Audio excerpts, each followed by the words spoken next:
Willie crouched behind a cluster of thick-trunked trees, with bark that shimmered iridescent blue in the harsh light. His standard-issue thermal jacket doing little against the biting wind that swept down from the mountain range. He had been tracking the indigenous wildlife patterns for 3 weeks now, documenting their migrations for the research station's database, following protocols that forbade any interference with the native population. The planet designated as Kepler 4422c had proven more complex than initial scans suggested. Its ecosystem a web of predator and prey relationships that defied easy categorization. Blue-furred creatures the size of wolves hunted in coordinated packs, while smaller herbivores with 6 legs bounded across the plains in herds that stretched for kilometers.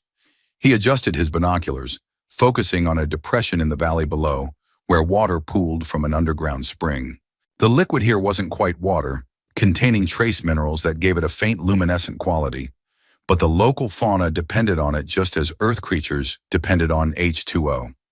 Movement caught his attention, but not the animal kind he expected. 4 figures emerged from the opposite tree line, moving with practiced stealth. They wore dark leather armor studded with what looked like bone fragments, their faces hidden behind masks carved from some kind of blackened wood. Each carried weapons that spoke of violence and efficiency. Curved blades, short spears with barbed tips, and most concerning, compact crossbows already loaded and ready. Between them, they herded a small figure in silver robes that caught the crimson light like liquid metal. Willie's breath caught in his throat as he zoomed in on the child. No more than 7 years old by his estimation, with skin the color of a clear summer sky and eyes wide with terror.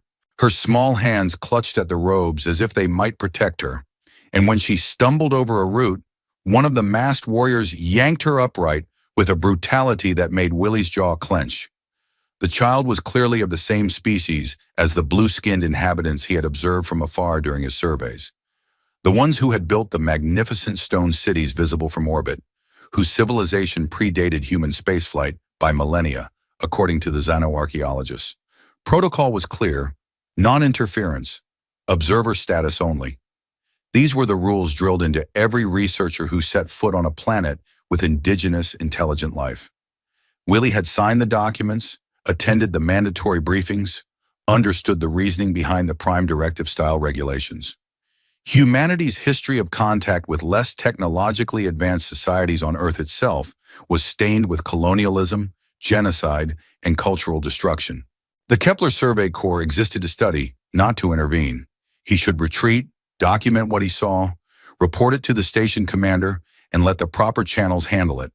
But then the child turned her face toward his hiding spot, not seeing him, but looking in his direction, and something in the angle of her features, the shape of her terror, overlaid itself perfectly with a memory that never fully left him. Emily, his daughter Emily, who had died 3 years ago in a transport accident, whose 7th birthday party he had missed because of a mandatory training rotation, whose last words to him over the comm had been asking when Daddy would come home. The girl's frightened eyes mirrored Emily's in that horrible moment when she must have realized the transport was going down, and rational thought fled Willie's mind like smoke before a gale. His body moved before his brain could override the decision. He exploded from cover, his boots pounding against the uneven ground as he charged down the slope toward the valley floor. The warriors reacted with trained precision, one of them shouting an alarm in a language that sounded like wind through stone corridors. 2 of them raised their crossbows, the mechanical click of release mechanisms audible even over his ragged breathing. The child screamed, a high sound of pure terror, and Willie saw the trajectory, saw where the bolts would strike her small body. He dove, arms outstretched, his momentum carrying him into a collision course with the girl. His shoulder hit her center mass and knocked her sideways, his body folding over hers protectively as they tumbled to the ground together. The impact drove the air from his lungs, but worse was the sensation that followed immediately after. Pain, searing, unimaginable pain that started between his shoulder blades and spread through his nervous system like wildfire. He had felt pain before: broken bones, burns, the usual catalog of injuries that came with fieldwork on hostile planets. But this was different. This was cold fire, liquid nitrogen injected directly into his veins, every cell in his body screaming in unison. Willie's vision grayed at the edges. Through the gathering darkness, he saw the crossbow bolt protruding from his back, its tip coated with a substance that gleamed toxic green in the red sunlight. The poison was already doing its work, shutting down his motor functions, making his fingers spasm and then go numb. He couldn't move his legs. He couldn't feel anything below his waist. The girl was screaming beneath him, struggling to get out from under his weight, and he wanted to tell her she was safe, that it would be okay, but his tongue had gone thick and unresponsive in his mouth. Sounds of combat erupted around them. New voices, authoritative and commanding, cut through the chaos. The clash of metal on metal, grunts of effort, the wet sound of blades finding flesh. Willie's paralyzed form was rolled off the child, and through swimming vision, he saw a female warrior in gleaming silver armor kneeling beside the girl, checking her for injuries with hands that shook with barely contained fury. The warrior's face was a study in controlled rage, her blue skin darker than the child's, her features sharp and angular, where the girl's were round with youth. She wore her black hair in a complex braid wound with silver wire, and across her breastplate was etched a symbol that even in his dying state Willie recognized as significant, a crown with 7 points. This was Zoella, captain of the Royal Guard. He had seen her from a distance during his observations of the capital city, leading patrols along the outer walls, training soldiers in the practice yards. She was a legend among her people, a warrior who had fought in the territorial wars that had unified 3 continents under one banner, whose name was spoken with equal parts respect and fear. And right now she was looking at him with an expression that contained no gratitude, only cold assessment and something that might have been contempt. She barked orders in her native tongue, and 2 of her guardsmen moved to secure the area, while a third checked the bodies of the attackers. All 4 were dead, their blood the same blue as their skin, but darker, almost purple, where it pooled on the ground. Zoella lifted the child, Princess Sofiani, he would learn later, and cradled her against her armored chest. The girl's small hands reached back toward Willie, her voice high and insistent. But Zoella turned away, issuing more commands. She clearly wanted to leave him there, to let the poison finish its work and erase the evidence of his interference. But the child wouldn't stop reaching for him, wouldn't stop crying out, and Zoella's face twisted with some internal struggle before she finally gestured sharply to her men. They lifted Willie with surprising gentleness, though every movement sent fresh waves of agony through his freezing body. The world tilted and spun, the red sky wheeling overhead as they carried him. He tried to speak, to explain, to apologize for breaking protocol, but his mouth produced only a wet, gurgling sound. The paralysis was spreading to his respiratory system. He was drowning in air, suffocating while his lungs still functioned. The journey became a blur of crimson light and shadow, of voices speaking urgently around him, of the sensation of being carried through passages that smelled of stone and incense, and the particular mustiness of ancient places. He caught glimpses of vaulted ceilings carved with intricate reliefs, of pillars that seemed to support more than just physical weight, of alcoves where stone sarcophagi rested in eternal silence. The Hall of Ancestors, though he didn't know the name yet, was where they brought those whose actions earned them a place among the remembered dead.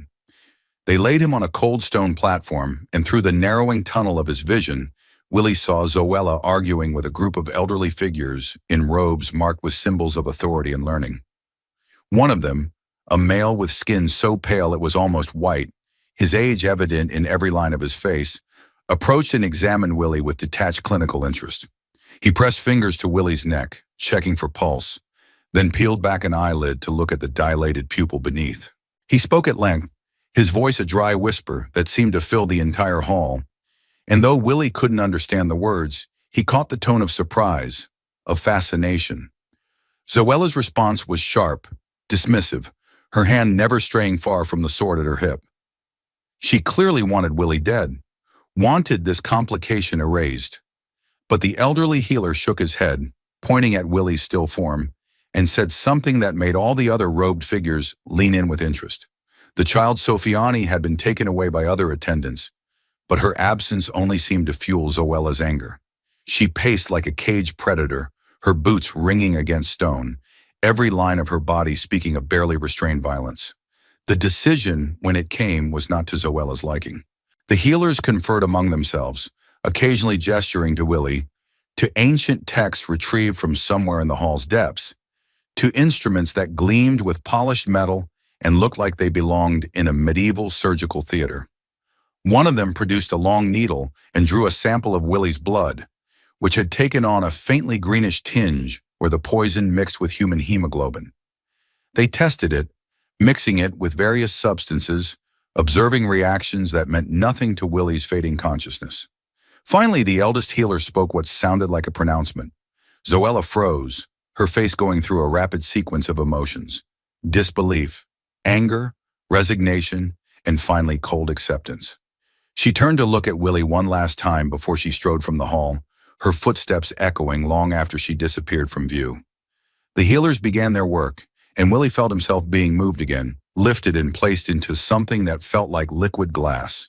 A transparent substance filled his field of vision, thick and viscous, with a bluish tint that reminded him of tropical ocean water. The bioglass coffin was an engineering marvel by any standard, ancient technology that the civilization had perfected over generations. It was designed to preserve the dead, to keep their forms from decay so that future generations could look upon the faces of those who had shaped their history. But in Willie's case, it was being repurposed in a way that had never been intended. The poison in his system had interacted with his human biochemistry in an unexpected way. Instead of killing him outright, it had triggered a kind of metabolic stasis, freezing his biological processes at the cellular level. His heart beat once every several minutes. His brain consumed oxygen at a rate that barely registered on the healer's instruments. He was not dead, but he was so far from alive that the difference became philosophical. The healers explained this to Zoella when she returned hours later, her armor removed, dressed now in the simpler clothing of off-duty service. They showed her the readings, the evidence of Willie's impossible state. By their law, by the ancient codes that governed their civilization, a life given in defense of royal blood could not be discarded, no matter how inconvenient. But neither could they wake him. The poison would kill him if his metabolism returned to normal, and they had no antidote for a substance that had been designed to kill their own kind, let alone an alien physiology they had never encountered before. So Willie became a monument, a living corpse trapped in perfect awareness inside a prison of his own frozen body. They placed his coffin in an alcove of the Hall of Ancestors, not among the true dead, but in a side chamber where the light from high windows painted geometric patterns across the floor in the morning hours. And there he remained, conscious but immobile, his mind the only part of him still fully functional, trapped in an endless moment that stretched forward into an unknown future. The first days were the worst. Willie's mind, still operating at near normal speed despite his body's stasis, experienced every second of every minute with crystal clarity. He tried to move, sent desperate signals to muscles that could no longer respond, screamed silently behind lips that would not open. Panic gave way to despair to resignation, and finally to a kind of meditative acceptance. He counted heartbeats, each one separated by what felt like hours. He memorized every crack in the stone ceiling above his alcove, every variation in the blue liquid that surrounded him, every mote of dust that drifted in the light. His only visitor in those first days was Sofiani. The child came every morning, accompanied by attendants who kept a respectful distance but never let her out of sight. She would press her small hands against the bioglass, her blue face solemn in a way that no 7-year-old should be. She brought drawings, crude stick figures in bright pigments on rough paper, showing a large figure shielding a small one from danger. She talked to him in her language, which he slowly began to understand through context and repetition. She called him the sleeping guardian, her protector who had fallen into enchanted slumber like a hero from the old stories. Zoella came much later, weeks after the incident. She approached his alcove as if approaching an enemy position, her movements controlled and wary. For a long time she simply stood there, studying him with an expression he couldn't read. Then she spoke, her voice low and tight with barely contained emotion. She told him, in the universal trade language that was used for diplomatic communications, in which he understood, that she hated him. hated him for being braver than she had been in that crucial moment, hated him for making her hesitate, for exposing a weakness she had spent her entire life training away. She confessed things to the glass, things she would never say to another living soul. She had seen the attackers approaching, had recognized the sigil on their armor as belonging to a rebel faction led by a warlord named Prosper. She should have intercepted them sooner, should have cut them down before they got within 100 paces of the princess. But she had hesitated just for a heartbeat, calculating angles of attack and defensive positions, and in that heartbeat, the crossbows had been raised. She, the legendary captain of the guard, had frozen, and a human stranger had to do what she should have done without thought. Willie wanted to tell her that he understood, that there was no shame in being human, in having that instant of calculation that separated trained soldiers from berserkers. But he could only listen, trapped behind the transparent barrier, as she poured out her self-recrimination. She came back the next day and the day after that, each time finding new reasons to berate herself, to catalog her failures. And slowly, almost imperceptibly, the tenor of her visits began to change. Months passed. Willie learned to mark time by the subtle changes in the light, by the growth he could observe in Sofiani during her visits, by the gradual deepening of the lines around Zoella's eyes. The warrior captain brought him an audio recording one day, extracted from the wreckage of his shuttle that had been retrieved from the crash site where he had abandoned it in his haste to track the wildlife. On it was the voice of his daughter Emily, singing a nonsense song about stars and spaceships, recorded 2 weeks before the accident that had taken her. Zoella had listened to it, had heard the love in that child's voice, had understood finally why Willie had thrown away his life for a strange alien child he had never met. Her anger transformed into something else. Respect, first, grudging acknowledgement that his sacrifice had come from a place of pain and loss rather than some sense of moral superiority. Then curiosity about this human who had chosen to die rather than watch a child suffer.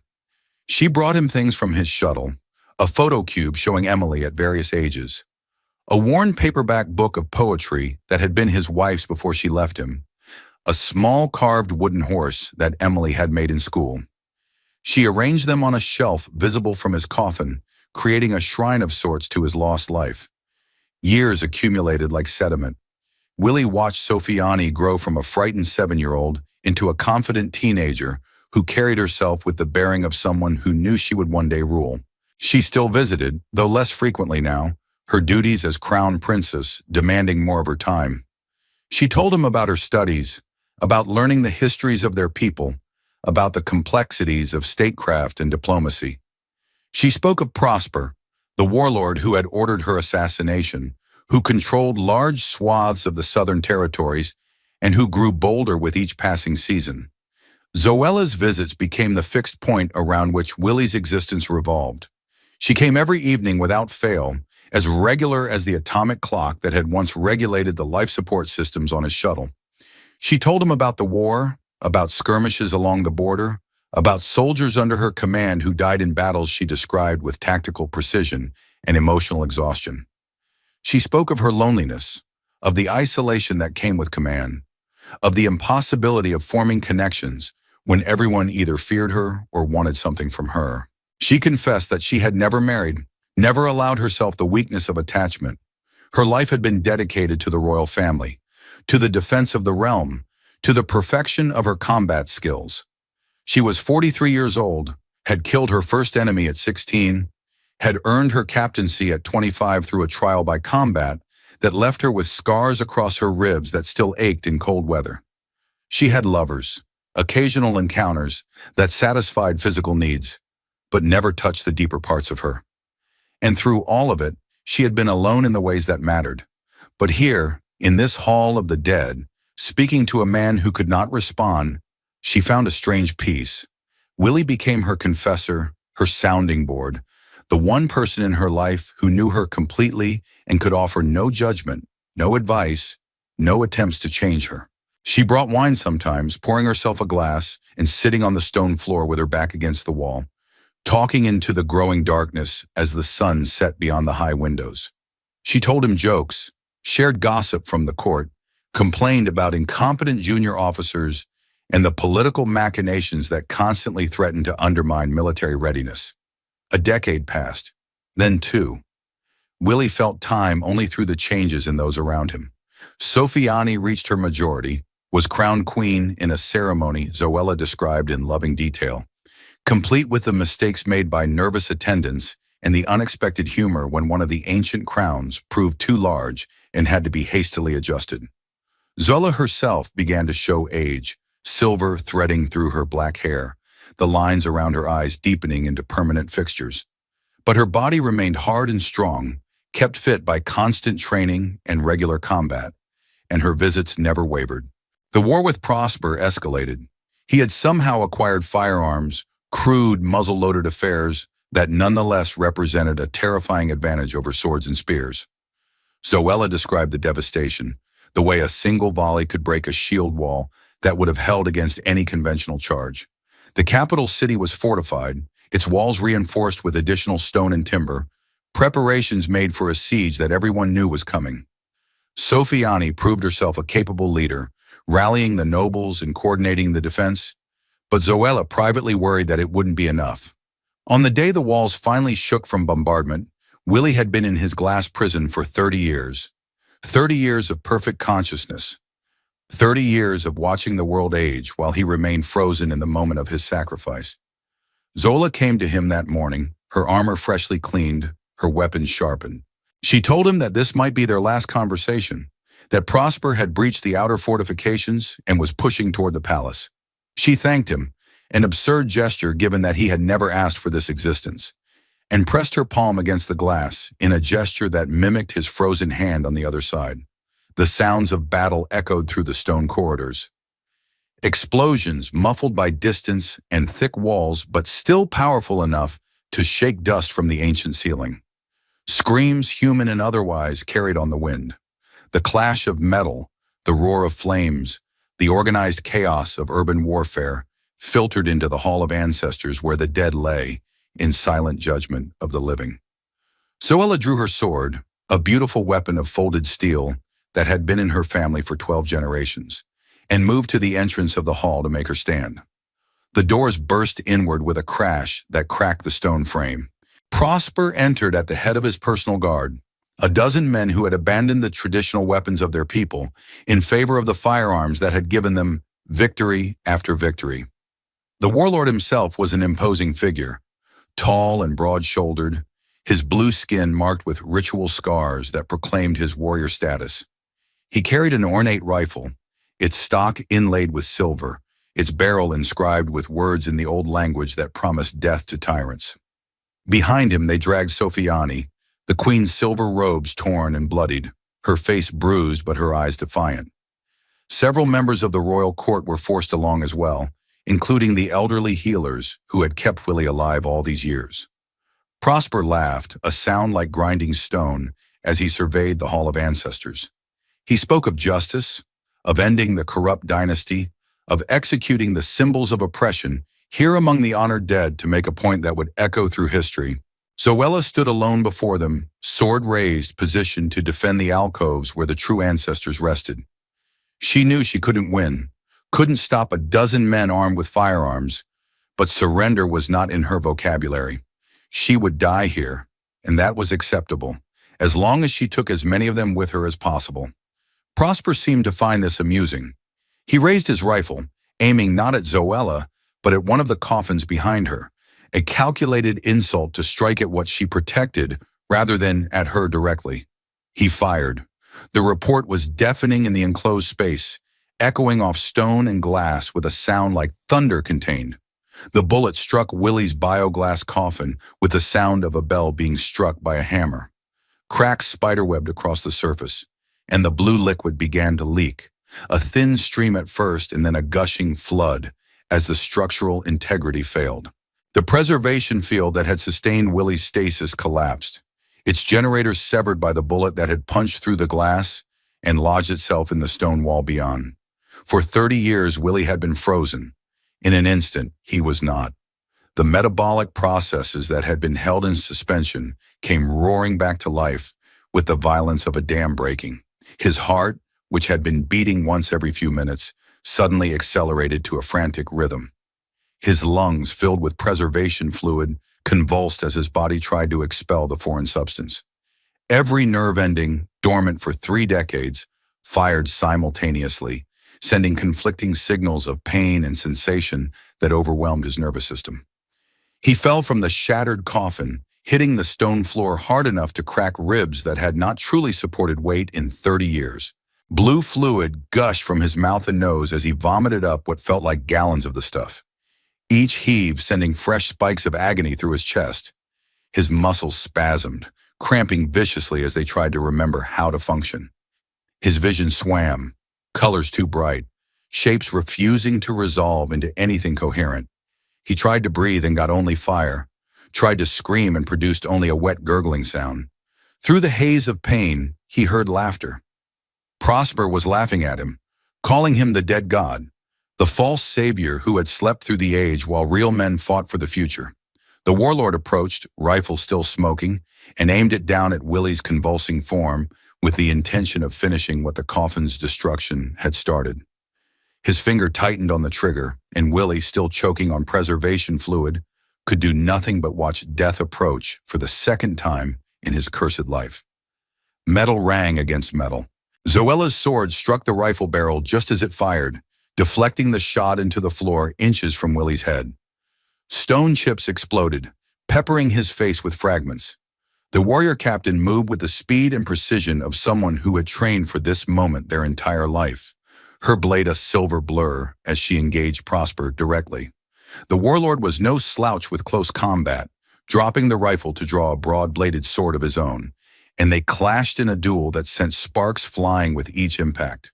Prosper's guards moved to intervene, but Sophiani, seeing her chance, drove her elbow into the stomach of the man holding her and broke free. She lunged for one of the dropped rifles, and though she had never fired such a weapon before, desperation and royal training made her a quick study. She fired wildly, the recoil nearly knocking her down, but the shot caught one of the guards in the shoulder and sent him spinning away. The hall erupted into chaos, hostages fighting back, guards trying to restore order, the sharp crack of firearms mixing with the clash of steel on steel. Willie, still struggling to breathe, to see, to make his body obey basic commands after 3 decades of disuse, became aware of the hall's architecture in a way that the defenders had not. The years of staring at the ceiling had given him intimate knowledge of every beam, every joint, every structural weakness. He saw what they could not. The bombardment had damaged the keystone arch above the main entrance, the one through which Prosper's forces had flooded. The heavy ceremonial braziers that hung from chains attached to that arch were now supported by connections that had cracked and weakened. His voice, when he finally managed to force sound through his tortured throat, came out as a rasp barely louder than a whisper. But Zoella, engaged in her duel just meters away, had spent 30 years listening to his breathing, and she heard him. She heard him croak out 2 words in her language, words he had learned through years of eavesdropping on one-sided conversations: arch and chains. Their eyes met for the first time without glass between them. Hers were the same fierce amber he remembered from his first glimpse 30 years ago, now set in a face marked by age and experience, but still unmistakably hers. In that instant of connection, she understood. She broke off her engagement with Prosper, dodging his counterstroke with a roll that brought her to where her guard archers had fallen.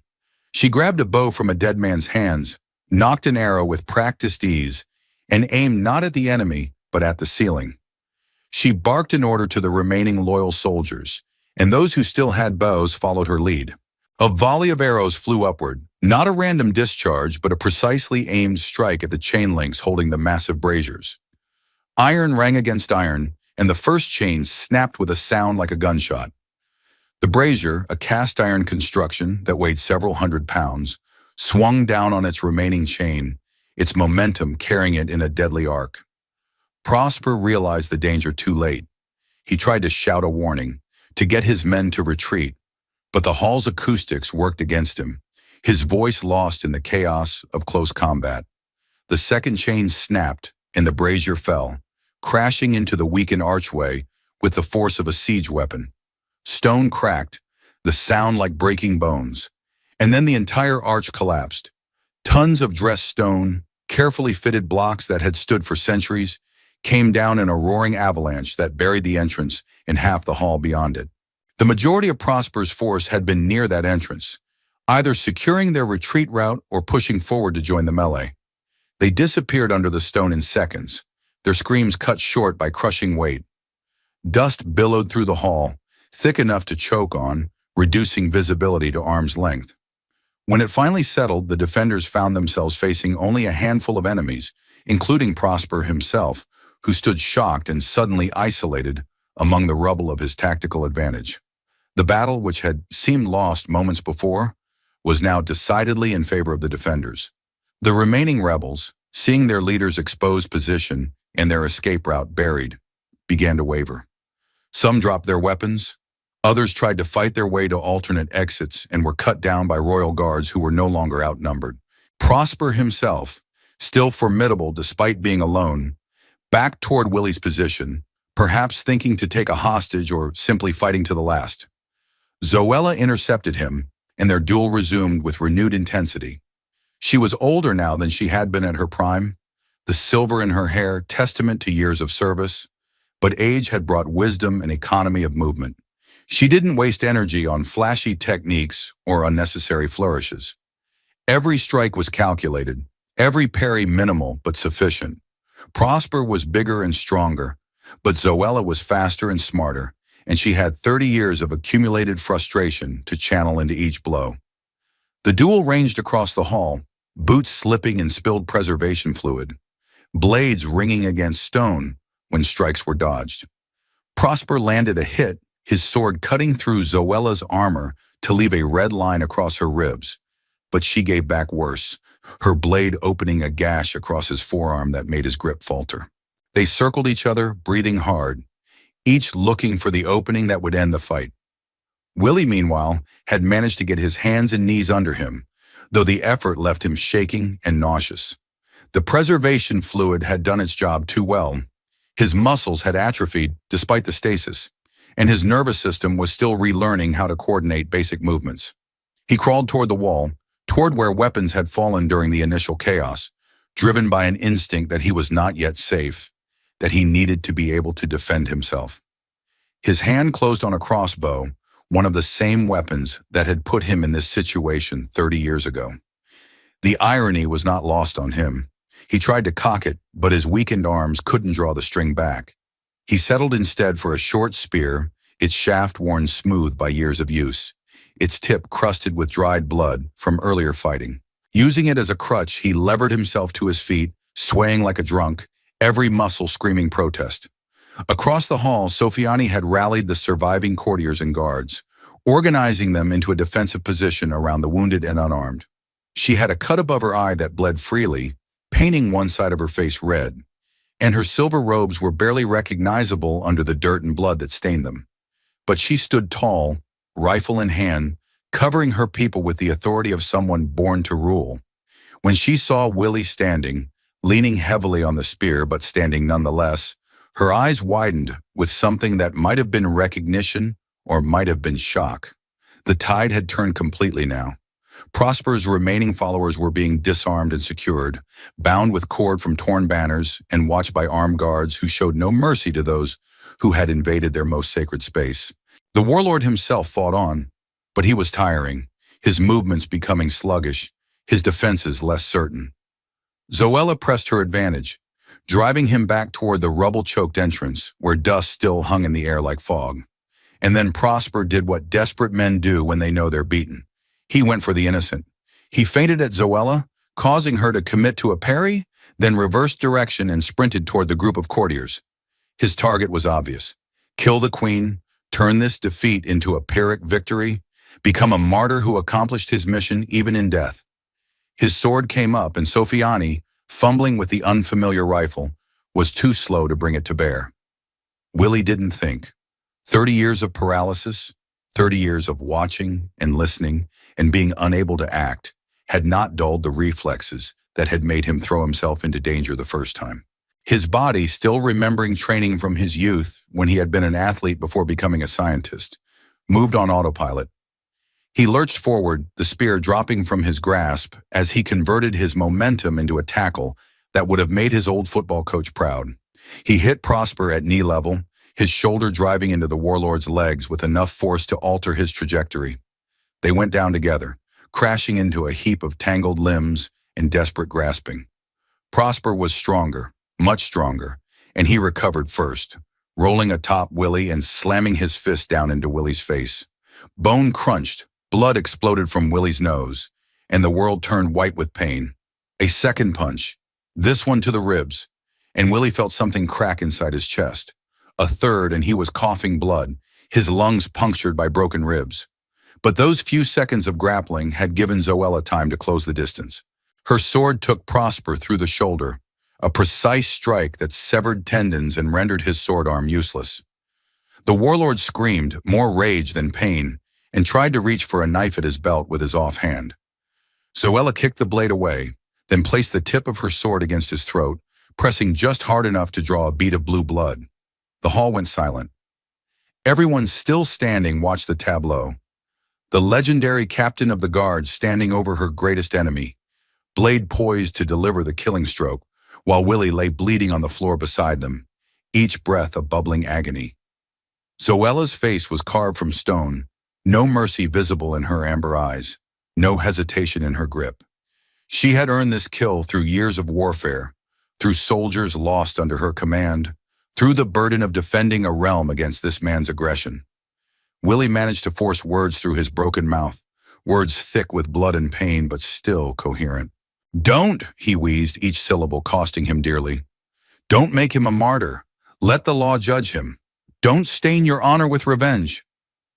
Zoella looked down at him, this human who had just taken a savage beating to save her queen, who had sacrificed 30 years of his life on an alien world for people not his own, who even now thought of justice rather than retribution.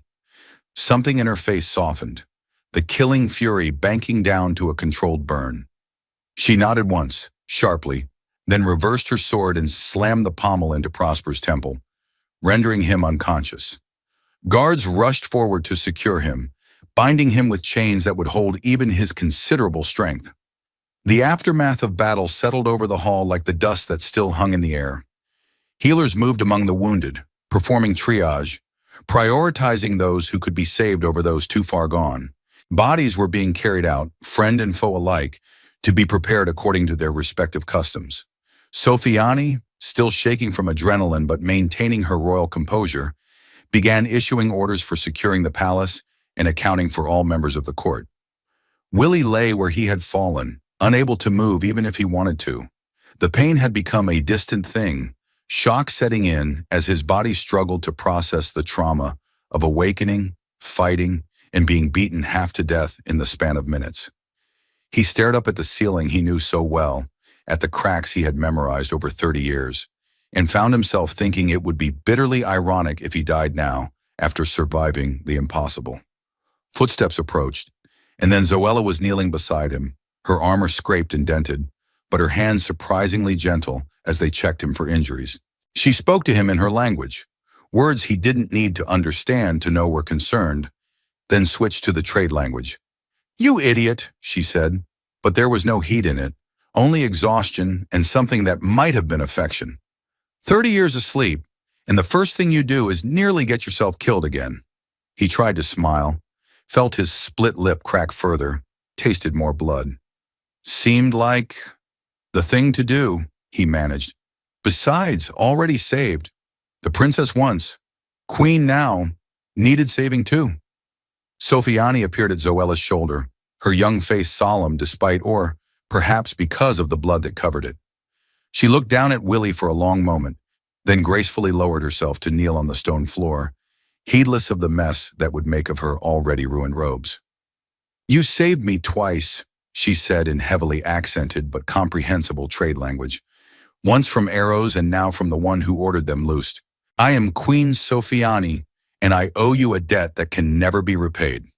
Behind her, the surviving members of the court and the royal guard were following her example, kneeling in a spreading wave of respect that flowed through the hall. Even the healers paused in their work to bow their heads. This was unprecedented, A queen kneeling to anyone not of her bloodline, but no one questioned it. Willie, the sleeping guardian, the twice savior, had earned honor beyond custom. "Please don't," Willie whispered, embarrassed despite his pain. "Just doing what anyone would?" "No," Zoella cut him off, her hand finding his and squeezing gently. "Not anyone. Not even me when it counted. You twice showed us what courage truly means, and both times you paid a terrible price. You are owed honor, and honor you shall have, whether you think you deserve it or not." The world was starting to gray again at the edges, shock and blood loss taking their toll. Willie's eyes started to close, his body shutting down to conserve resources for healing. The last thing he saw before consciousness fled was Zoella's face hovering over his, no longer the stern warrior, but simply a woman whose eyes held concern and something deeper. The last thing he felt was her hand holding his, anchoring him to the waking world even as sleep pulled him down. He woke 3 days later in what his confused mind initially took for a medical facility on an Earth station before memory reasserted itself. The room was bright with sunlight filtered through gauze curtains that billowed in a breeze smelling of flowers he had no name for. He lay in an actual bed, soft and comfortable, with bandages wrapping his torso and his broken nose splinted with some kind of lightweight material. Medical instruments that looked like they belonged in a museum sat on a nearby table alongside what were clearly more advanced analogs made of glass and polished metal. Zoella sat in a chair beside the bed, her head pillowed on her arms on the mattress edge, asleep. She had changed out of her armor into simple civilian clothing, her hair loose around her shoulders for the first time he had ever seen. In sleep, the harsh lines of command smoothed from her face, and he could see traces of the young woman she must have been before war and duty hardened her. Her hands still held his, fingers intertwined as if she was afraid he might disappear if she let go. When he shifted, trying to get more comfortable, she woke instantly, years of military alertness, making the transition from sleep to wakefulness instantaneous. Her eyes found his, and relief so profound, it was almost painful flashed across her features. "You're awake," she said unnecessarily but with such heartfelt gladness that Willie felt warmth spread through his chest despite the ache of broken ribs. "The healers said you would wake, but I worried anyway," Willie finished when she trailed off. His voice was rough, but at least he could speak without choking on blood. "How long?" 3 days since the battle. Prosper is in chains awaiting trial. The siege is broken, his forces scattered when news of his capture spread. The city is damaged but standing, and Sofiani has proven herself a worthy queen in crisis. Zoella rattled off the information with military precision, then stopped, taking a breath. "And you have been floating between life and death, while healers argue about how to treat a human body they barely understand. But alive," and Willie pointed out, "again, seems to be a habit." "A terrible habit," Zoella said, but she was smiling, a real smile that transformed her face into something beautiful. "One we need to break you of. Twice is coincidence, but if you make it 3 times, we'll have to assume you're actively seeking ways to nearly die." They talked for hours, Zoella filling him in on everything that had happened while he slept. The repairs to the hall, the state funeral for those who had died in the battle, the political maneuvering as the Queen consolidated power in the wake of Prosper's failed coup.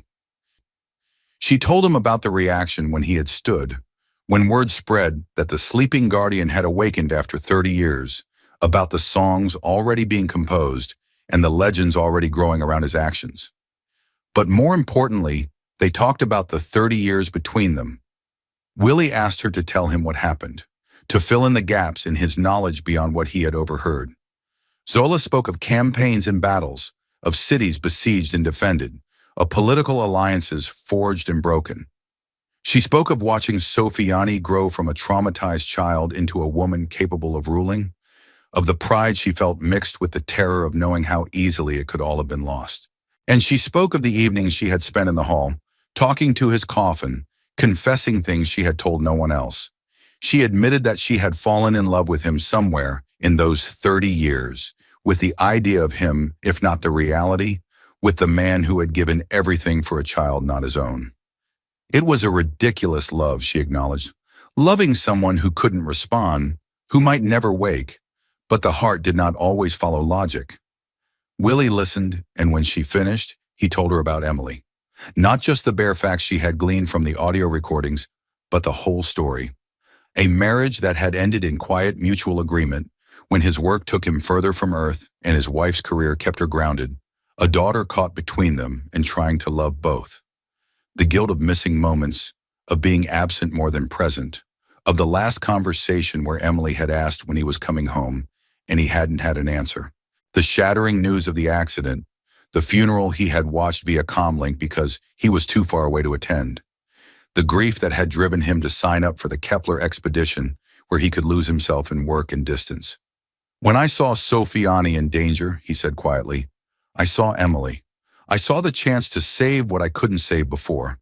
It was selfish in a way. I wasn't thinking about your princess. I was thinking about my daughter. Does it matter? Zoella asked. The result was the same. Sofiani lived because you acted, whatever your reasons. And She paused, searching for words. I found something I didn't know I needed. Someone who knew all of me, the ugly parts I hide from everyone else, and didn't judge. Even if you couldn't speak, you listened. You were there. You were real. Over the following weeks, Willie's recovery progressed with frustrating slowness. His body, preserved for 30 years, had been suddenly thrust back into normal metabolic function and then immediately traumatized. Muscles had to be retrained, bones had to heal, neurological pathways had to be rebuilt. The healers combined their traditional knowledge with information extracted from his shuttle's medical database, creating hybrid treatments that were part ancient herbal remedy and part modern pharmacology. The first time Willie tried to stand unaided, his legs gave out completely and he crashed to the floor, taking a table of medical instruments down with him. The clatter brought 3 healers running, but Zoella was already there, kneeling beside him as he lay tangled in the wreckage. He expected her to be frustrated, to see disappointment in her eyes at his weakness. Instead, she was laughing, a genuine sound he had never heard before during all those years of one-sided conversation. What's funny? He managed, embarrassed and aching. You survived 30 years in a glass coffin, woke up to save a kingdom, got beaten half to death by a warlord, and you're defeated by standing up, she said, helping him sit upright. The universe has a terrible sense of humor. He started laughing too, and then they were both laughing like fools while the healers tried to maintain professional dignity and failed utterly. It became a running joke between them, this moment of absolute absurdity that somehow broke the last remaining ice between 2 people who had known each other for decades without ever truly meeting. Zoella was there through all of it, taking a leave of absence from her command duties to focus on his rehabilitation. She helped him with physical therapy, supporting his weight as he relearned to walk, encouraging him through the pain of stretched muscles and complaining joints. The sessions were brutal, pushing him to limits he didn't think he could reach, but she was merciless in the way only someone who truly cared could be. She knew the difference between pain that meant damage and pain that meant progress, and she pushed him through the latter without hesitation.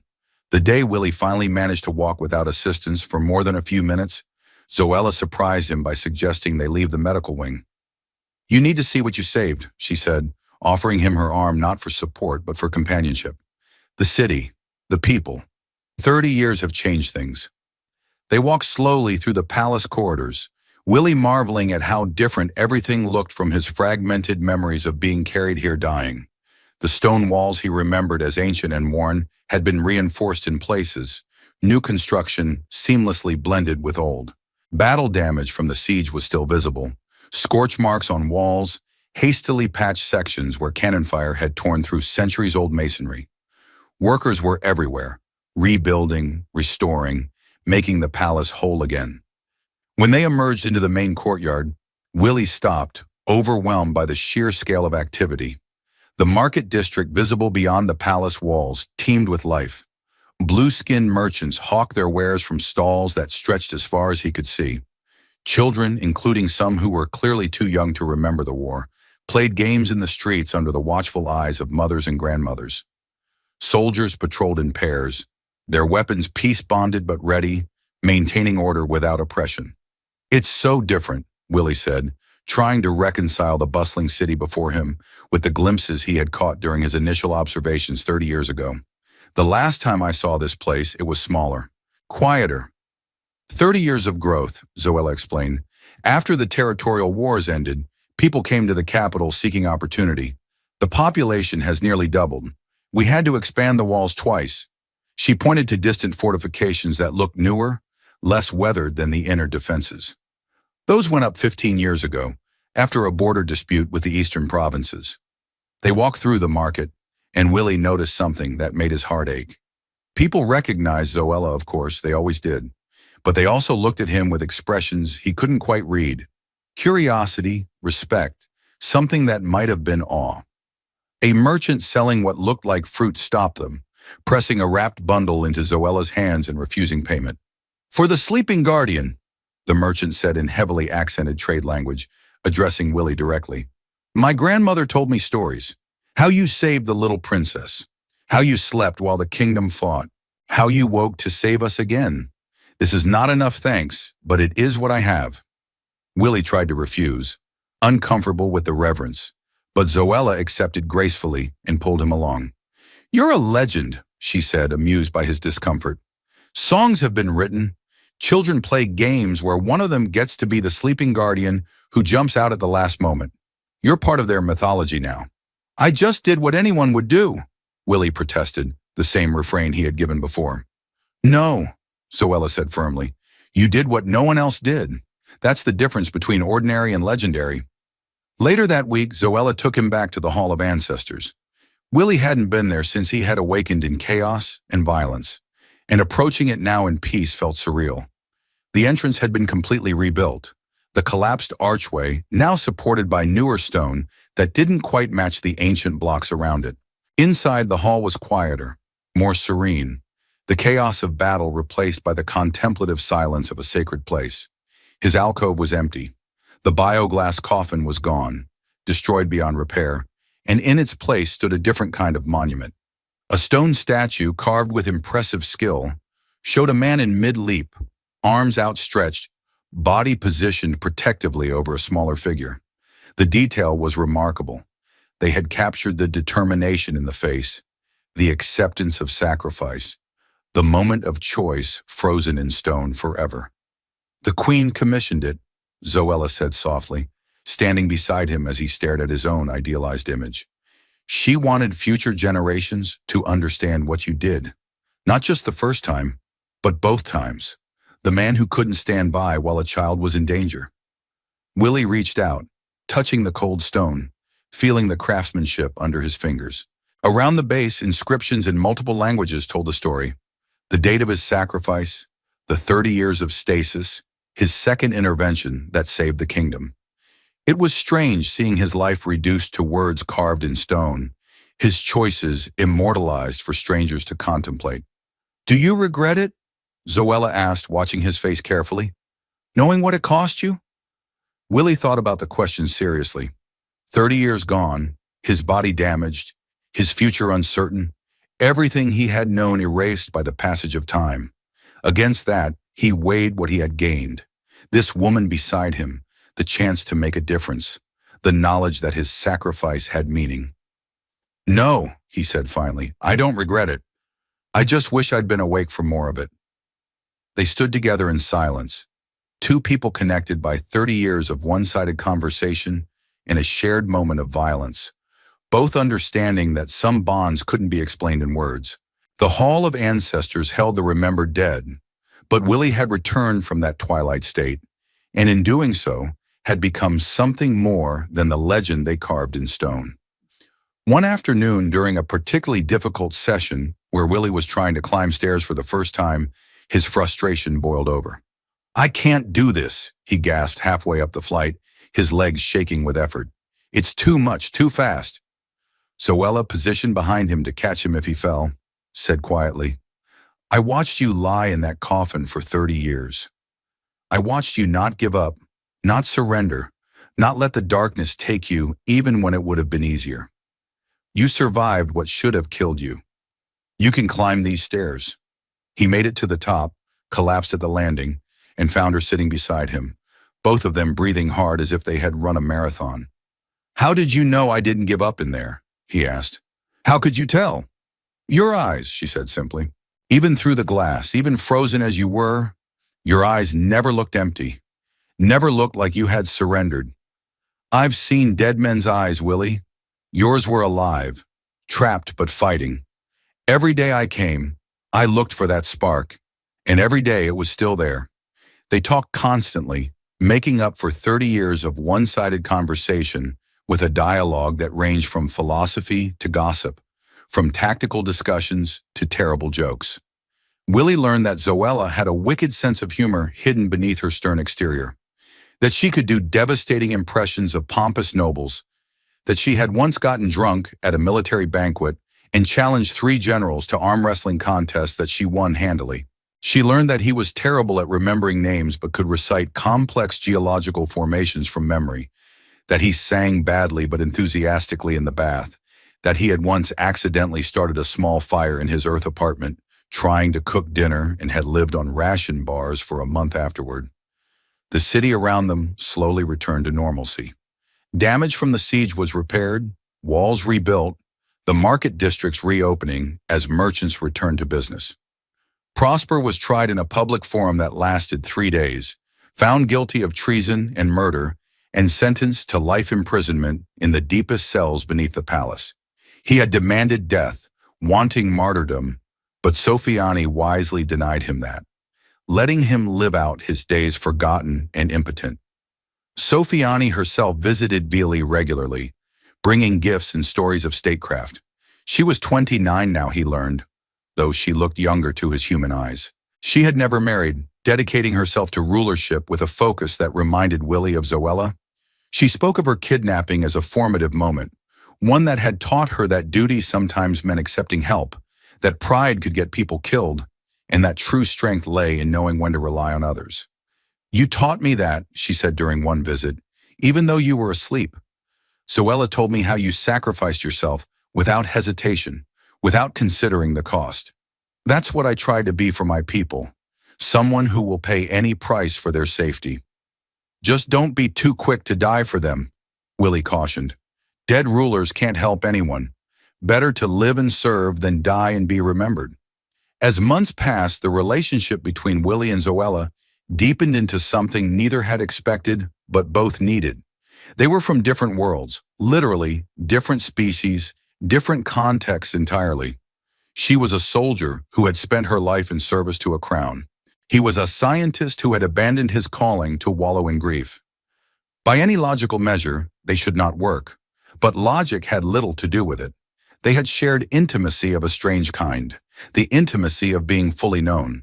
She had confessed her deepest fears to him, thinking he would never judge because he would never wake. He had heard her at her most vulnerable, seen past the armor, both literal and metaphorical, understood the woman beneath the legend. When he finally woke, that foundation was already there, 3 decades deep and solid as stone. She took him to the gardens one evening, walking slowly to accommodate his still recovering body. The alien plants glowed softly in the twilight, bioluminescent flowers opening to the night air, with a scent like honey and ozone. They sat on a bench carved from a single piece of stone, watching small flying creatures that looked like crosses between birds and bats, dancing in the air above a fountain. "I should go home," Willie said quietly. "Earth, report what happened. Face whatever consequences there are for breaking non-interference protocols." Zoella's hand tightened on his. "Should you?" "I don't know anymore," he admitted. Earth was home. Emily was home. But Emily is gone, and Earth feels like a memory from someone else's life. I woke up here in this time, and everything I knew is 30 years past. My colleagues are retired or dead. The research station has probably moved on to a different planet. I'm a ghost from a previous era. "Then stay," Zoella said, turning to face him fully. "Not as a ghost, as a living man. Here, with me." It wasn't a question, but an offer, one that hung in the air between them with the weight of everything unspoken. Willie looked at her, this warrior woman who had hated him, respected him, loved him, and waited for him through 3 decades of one-sided conversation. He thought of Emily, of the guilt he had carried, of the sacrifice that had led him here. And he thought of the future, a future he hadn't expected to have, stretching forward into unknown territory. "I'll stay," he said and kissed her, tasting salt from tears he wasn't sure were his or hers. The decision made, life settled into a pattern that felt almost domestic. Willie moved into Zoella's quarters in the military complex, a functional space that she gradually made more livable with his help. They learned each other's rhythms, the small adjustments that living together required. She woke before dawn every day, a habit ingrained by decades of military routine, while he was more of a night person, often staying up late reading by lamplight. She was meticulous about cleaning weapons and maintaining gear. He left his notes scattered everywhere, an organizational system that made sense only to him. They fought occasionally, sharp arguments about nothing and everything, but they learned to fight fair, to apologize when wrong, to compromise when needed. Willie studied her language seriously now, going beyond the passive understanding he had gained through years of eavesdropping to active fluency. Zoella learned about Earth, about human history and culture, about the world that had shaped the man she loved. She found the differences fascinating and the similarities comforting. A year after his awakening, something impossible happened. Zoella began showing signs of pregnancy. The healers were baffled, then excited, then concerned as they realized they were dealing with something unprecedented. Interspecies reproduction between sapient races was theoretically possible, but had never been documented, and human blue skin alien hybrids fell well outside their medical knowledge. Willie spent hours with the healers, explaining human pregnancy and development as best he could remember from basic biology courses decades past. They combined their knowledge, creating a monitoring protocol that drew from both their traditions. The pregnancy progressed normally by both species standards, which was simultaneously reassuring and terrifying. Zoella was 42, old for a first pregnancy by any measure, but her warrior's body adapted with the same determination she brought to everything. They argued about names, about traditions, about whether the child should be raised with more emphasis on mother's culture or father's, ultimately deciding on both. They prepared a room, combining human sensibilities about color and comfort with the structural aesthetics common to this world. Zoella continued working until late in her pregnancy, refusing to be sidelined, while Willie fretted and generally made a nuisance of himself with his concern. The birth was difficult but not dangerous, and the healers proved adept at adapting their techniques to the hybrid nature of their patient. When they finally placed the baby in Zoella's arms, Willie felt his heart stop and restart at the sight. A girl, healthy and crying with the outrage of the newly born, with skin the same sky blue as her mother's, but with Willie's bone structure, his eyes, his hands. They named her Pauline, combining syllables from both their languages into something new, something that belonged fully to neither world but to both.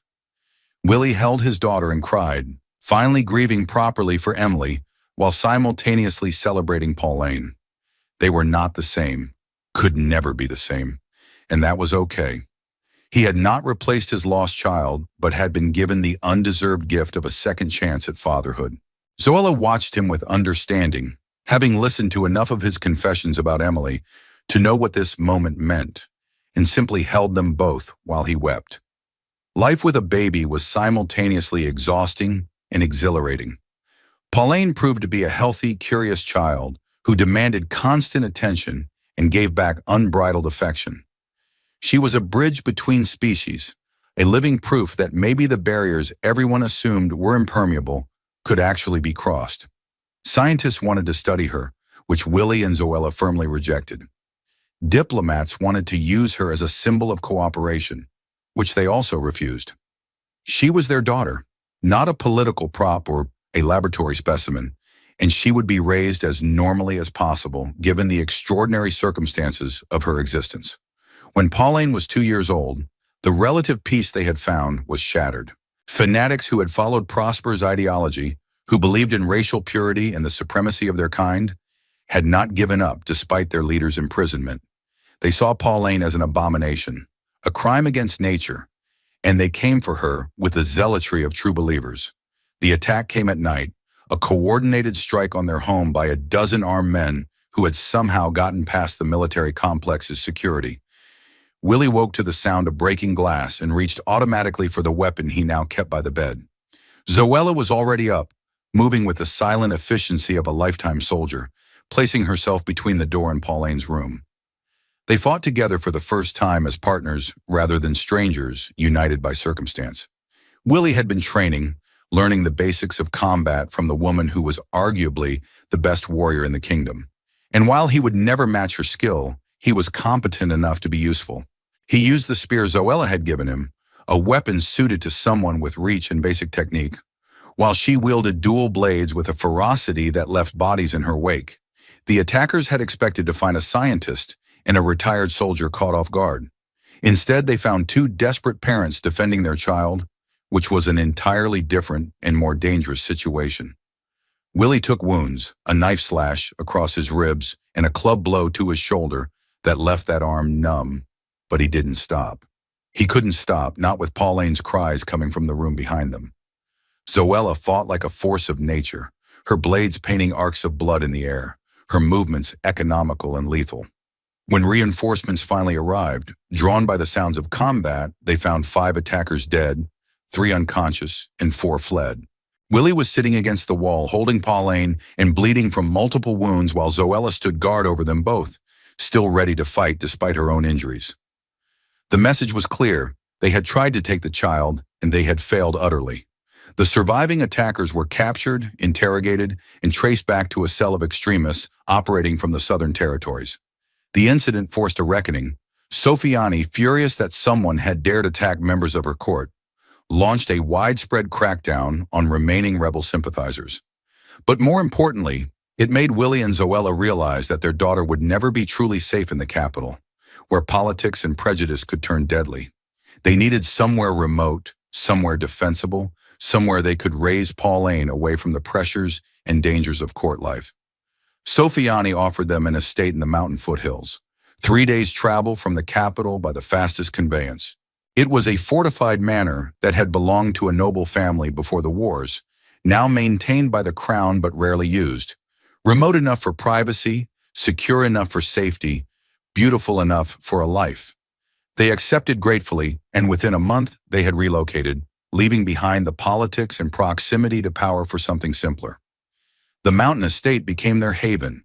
Willie set up a laboratory of sorts, combining human technology salvaged from his shuttle with local materials to create hybrid instruments. He studied the local geology, the ecology, mapping the systems and relationships with the joy of a scientist, finally able to pursue curiosity without restriction. He taught Pauline about the stars, about Earth and the other worlds humans had reached, about the scientific method and the importance of observation. The mountains themselves proved to be a constant source of discovery and occasional danger. The blue-furred predators that Willie had once observed from a distance now roamed close to their estate, drawn by the presence of livestock kept by the caretakers. One morning, when Pauline was 7, she wandered too far from the main house, chasing what she thought was a harmless 6-legged herbivore into a rocky outcrop. Willie found her cornered by a pack of 3 hunters, their blue fur bristling, their teeth bared in warning. The girl stood her ground, holding a stick she had picked up, trying to remember her mother's lessons about never showing fear to predators. Willie approached slowly, making himself large, shouting to draw their attention. The pack leader turned toward him, assessing this new threat, trying to decide if the easier prey was worth fighting this larger opponent. Zoella arrived at a dead run, her sword already drawn, but Willie held up a hand to stop her. He had learned something about these creatures during his years of observation, a behavior pattern that most hunters overlooked. He dropped to one knee, making himself smaller, non-threatening, and began making a low clicking sound in his throat. The pack leader's ears swiveled forward, confusion replacing aggression. Willie clicked again, adding a hand gesture he had seen mothers of the species use with their young. The standoff lasted an eternity, compressed into seconds. Then the pack leader huffed, turned away, and led its companions back into the rocks. Pauline ran to her father, and Willie held her while his hands shook with delayed fear. Zoella sheathed her sword and joined them, and they sat there in the mountain grass while Willie explained what he had done, how observation and patience could sometimes succeed where violence would only guarantee bloodshed. "But what if they had attacked anyway?" Pauline asked, her child's voice still trembling. Then your mother would have cut them down before they took 3 steps, Willie said, looking at Zoella with absolute confidence. Sometimes knowledge works, and sometimes you need a sharp blade and someone skilled enough to use it. The wisdom is knowing which is which. Zola maintained her warrior's discipline, training daily in the courtyard, keeping her skills sharp even in retirement. She taught Pauline about honor and duty, about protecting those weaker, about the responsibility that came with strength. She taught her daughter the fighting arts, starting with basic forms and gradually increasing complexity as Pauline grew. She told her stories of battles and heroes, of the war with Prosper, of the sleeping guardian who became her father. But she also taught her daughter to dance, a skill Willie hadn't known she possessed. On festival days when the household staff celebrated their traditional holidays, Zola would dance the old warrior forms that were both combat practice and artistic expression. She moved with lethal grace, her body telling stories of ancient battles and fallen heroes, and Pauline watched with wide eyes trying to memorize every step. "Teach me," the girl demanded one evening, and Zoella smiled. "Your father should learn too," she said, pulling Willie to his feet despite his protests. "This is part of who we are, and you should know all of your heritage, both sides."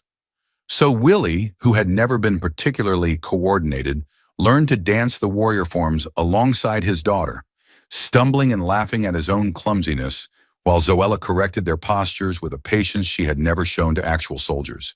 Those evenings became treasured memories, the 3 of them moving through the forms together in the courtyard while the sun set over the mountains, and the world felt perfectly, impossibly right.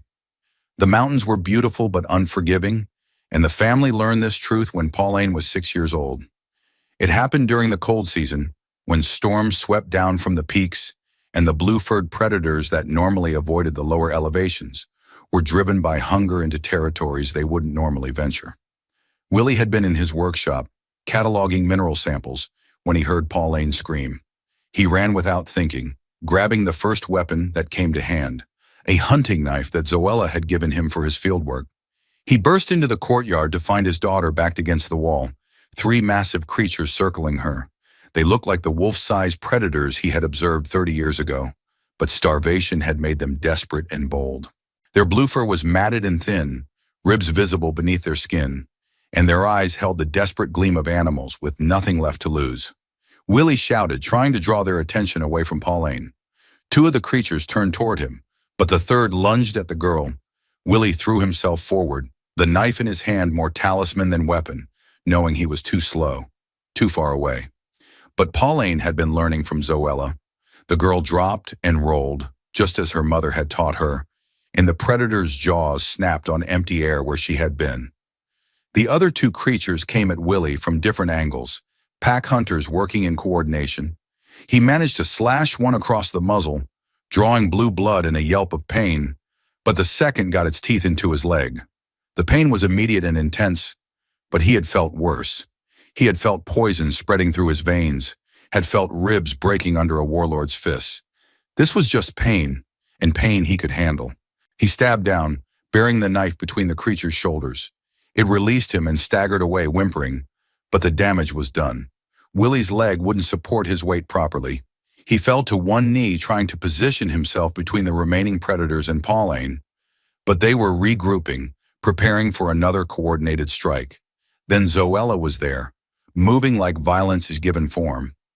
She had been in the training hall on the other side of the estate when she heard her daughter scream, and she had covered the distance in seconds that should have been impossible. Her sword sang as it cleared the scabbard, and the first creature didn't have time to react before she took its head off with a single stroke. The second tried to flee, but she ran it down, her blade finding its heart with surgical precision. The third creature, the one that had gone for Pauline, turned to face this new threat. It was bigger than the others, probably the pack leader, and even starving it was formidable. It circled Zoella, looking for an opening, while she matched its movements with predatory grace. When it finally committed to an attack, lunging low for her legs, she was ready. She vaulted over it, her sword descending as she passed overhead, opening the creature's spine from neck to tail. The courtyard fell silent except for Willie's ragged breathing and Pauline's quiet crying. Zoella cleaned her blade on the dead creature's fur. sheathed it, and then she was checking them both, hands gentle but thorough as she examined injuries. Willie's leg was badly torn, deep punctures that would need stitching. Pauline was unharmed physically but shaken, clinging to her mother with the desperation of a child who had just learned that the world could be deadly. "You did well," Zoella told her daughter, stroking her hair. "You remembered your training. You didn't freeze. I'm proud of you." "I was scared," Pauline admitted in a small voice. "Being scared is smart," Zoella said. "Brave people are scared. They just don't let the fear stop them from doing what needs to be done. Like your father here, who ran toward danger with nothing but a knife because you needed him." They carried Willie inside, and Zoella stitched his wounds with the same efficient care she brought to everything. The punctures were deep but clean, and her field medicine skills kept them from festering. As she worked, Pauline watched, learning, asking questions about wound care and infection, and how to tell if damage was serious or superficial. "This is part of mountain life," Zoella explained to them both. "The predators usually avoid us, but hunger makes any creature dangerous. We need to be more careful, more prepared. I should have had perimeter alarms set. I got complacent, thought we were safe here." "We are safe," Willie said through gritted teeth as she pulled another stitch tight. "Because you're here. Because you taught Pauline what to do. Because we worked together." After that incident, they made changes. Zoella set up a proper defensive perimeter, bells and tripwires that would warn of approaching animals. She intensified Pauline's training, teaching her not just forms but practical combat, how to defend herself against creatures that didn't follow rules of engagement. Willie crafted improvised weapons, using his knowledge of materials and physics to create spring-loaded traps and noisemakers that would frighten predators away from the estate. The attack had been frightening, but it had also taught them something important. They were capable. Together, they could face the dangers of this world and prevail. Pauline, in particular, seemed to grow from the experience, losing some of her childhood innocence, but gaining confidence in its place. She had faced death and survived, had seen her parents protect her, and learned to protect herself. It was a harsh lesson, but one that would serve her well in the years to come. They were happy. It was a simple statement, but profound for its truth. Willie, who had come to this world drowning in grief and guilt, found peace in the routine of family life. Zoella, who had dedicated her existence to duty and service, discovered the joy of living for herself and her family. Pauline grew up surrounded by love and knowledge, a child who belonged to two worlds and understood both. But nothing lasts forever, and the long-term effects of Willie's 30-year stasis eventually began to manifest. He was in his late 50s now by Earth reckoning, but his body was showing degradation beyond normal aging. The preservation had worked almost too well, keeping his cells in suspended animation, but the abrupt revival had damaged systems in ways that the healers had warned about but couldn't prevent. It started small, forgetting where he had put something, losing track of a conversation mid-sentence, calling Pauline by Emily's name, and then being confused when she didn't respond. The healers examined him and delivered the diagnosis they had feared: neurological degradation, a progressive condition where the neurons that had been frozen were now dying off faster than normal, causing memory loss, confusion, eventual cognitive collapse. It was irreversible. The only question was how fast it would progress. Willie took the news with the same calm he had brought to facing the poisoned arrows. He had been living on borrowed time for 30 years. If this was how his story ended, he could accept that. Zola did not take it so well. She raged against the unfairness, demanded that the healers find a solution, threatened to tear apart libraries searching for some forgotten treatment that might help. But in the end, she accepted what could not be changed and focused on what she could do: make sure Willie's remaining time was as good as possible. They made a plan. On his clear days when his mind was working properly, Willie would record everything. Stories about Earth, about his life before the stasis, about Emily and the grief that had driven him to act. He spoke into a recording device, primitive by Earth standards but sufficient, creating an archive of his memories before they were lost.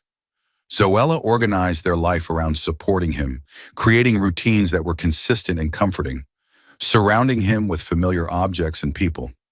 Pauline, 10 years old and precocious, understood more than they gave her credit for. She saw her father forgetting things, calling her by another name, sometimes looking at her with confusion as if trying to place who she was. It hurt, but she also remembered her mother's lessons about duty and sacrifice. Her father had given 30 years of his life for a stranger. The least she could do was be patient with him now. There were good days scattered through the decline, days when Willie woke up clear-headed and spent hours with Pauline, teaching her about spectroscopy or explaining plate tectonics.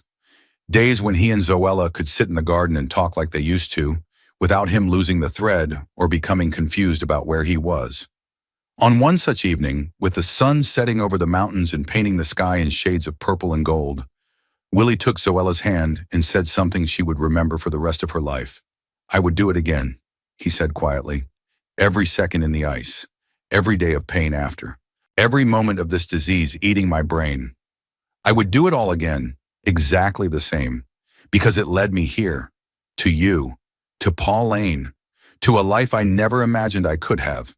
If I could go back and choose differently, choose to let Sofiani die and avoid all of this, I wouldn't change a thing." Zoella couldn't speak past the lump in her throat. She just held his hand and memorized his face, the lines around his eyes, the gray in his hair, the particular way the sunset light caught in his eyes. She knew these moments were numbered, that each clear conversation might be the last, and she hoarded them like a dragon hoards gold. The decline accelerated. By the time Pauline was 12, Willie had more bad days than good. He often thought he was back on Earth, working at the research facility, preparing for the expedition. He called for Emily, asked where his team was, demanded to see reports that didn't exist. Zoella learned to play along, to gently redirect rather than correct, to provide comfort even when he didn't recognize her. Pauline learned the same, becoming whoever he needed her to be in those moments of confusion. But even in his decline, flashes of the man he had been showed through.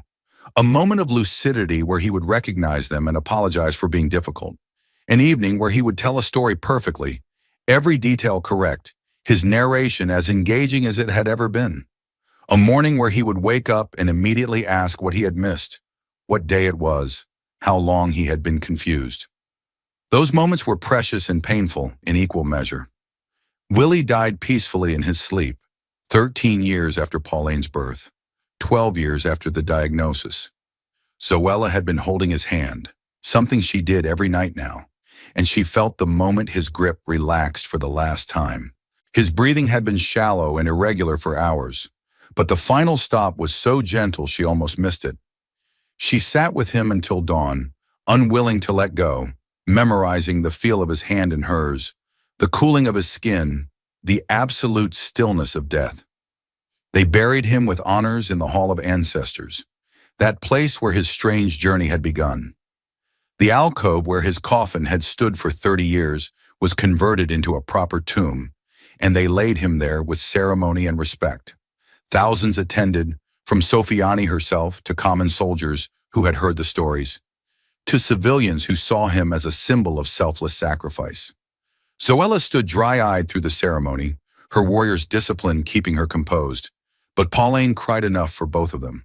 The girl, now 13 and rapidly approaching adulthood by the standards of her mother's people, delivered the eulogy. She spoke clearly, with only a slight tremor betraying her grief, about the father who had taught her to see wonder in the world, who had shown her that courage was a choice made in the moment, not an inherent trait. She talked about his sacrifice, about the cost he had paid and continued paying, about the example he had set. "My father was not a warrior by training," Pauline said, her voice carrying through the hall that had witnessed so much of Willie's story. "He was a scientist who wanted to understand the world, but when the moment came, he acted with a warrior's heart, and he paid a warrior's price. He taught us that bravery is not about skill or strength. It's about seeing what needs to be done and doing it, regardless of cost. He did that twice in his life, and both times it cost him everything. We are here because he chose others over himself. That is the lesson he leaves us."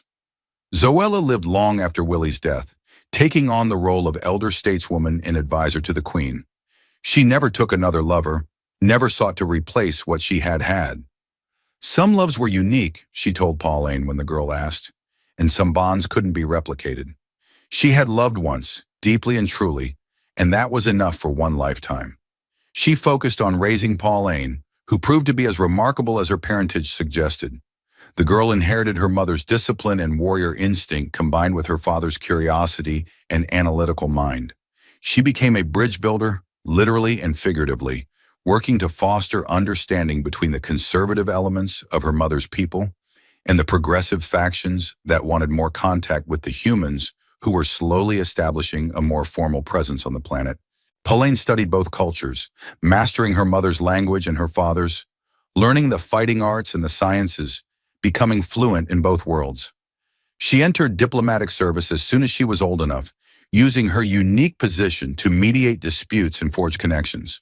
She argued passionately for cooperation, for exchange of knowledge and culture, for seeing differences as strengths rather than threats.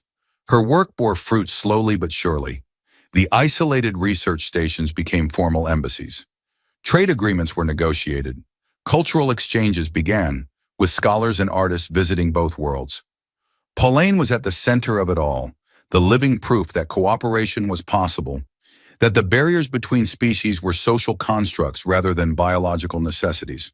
Zoella watched her daughter's career with pride and a bittersweet ache, seeing so much of Willie in Pauline's approach to problems, in her stubborn optimism, in her belief that understanding could overcome prejudice. The girl had inherited the best of both parents, and she was using those gifts to reshape her world. When Zoella finally felt her strength beginning to fail, felt the years catching up to a body that had been pushed hard for decades, she requested one thing: to be buried next to Willie in the garden of their mountain estate. Not in the Hall of Ancestors where protocol dictated a warrior of her rank should rest, but in the simple peace of the place they had made their home. Sofiani granted the request without question, understanding that some bonds transcended tradition. They laid her to rest on a clear autumn morning, the mountain standing sentinel around them, the garden full of the flowers she had planted during her retirement. Pauline, now grown and accomplished, stood beside the grave and spoke not a formal eulogy, but simple words of farewell to the woman who had taught her strength and honor and love. The headstones, carved from local stone and polished smooth, bore inscriptions in both languages, human and native, ensuring that anyone who came here would understand the story. Willie's read, "He gave time so we could have a future." Zoella's read, "She gave her heart so he could have a home." Together, they summarized a story that had begun with poisoned arrows and a moment of instinctive sacrifice, that had grown through 30 years of one-sided conversation, that had bloomed into love and family, and that had ended with peace and legacy. Pauline maintained the estate as a memorial, visiting regularly even as her work took her across continents and eventually into the stars when humanity's presence expanded beyond simple research. She brought her own children there, grandchildren who carried genes from 3 worlds and who grew up with stories of the sleeping guardian and the warrior captain. She told them about sacrifice and duty, about love that crossed impossible boundaries, about the choices that defined us more than our circumstances. The story of Willie and Zoella became legend, told and retold with the kind of embellishment that stories accumulate over time. But at its core remained a simple truth. A man had seen a child in danger and had acted without thought for himself. That single moment had cost him 30 years of life and led to his eventual death. But it had also given him a family, a purpose, and a love he had never expected to find. It had changed the course of history for an entire world, had built bridges between species, had proven that sometimes the most important decisions are made in instinct rather than calculation. And in the mountain garden, where 2 graves rested side by side, where flowers bloomed in alien colors, and the wind sang through trees with blue-tinted bark, their story lived on, a testament to courage and sacrifice, and the unexpected paths that life can take when we choose others over ourselves.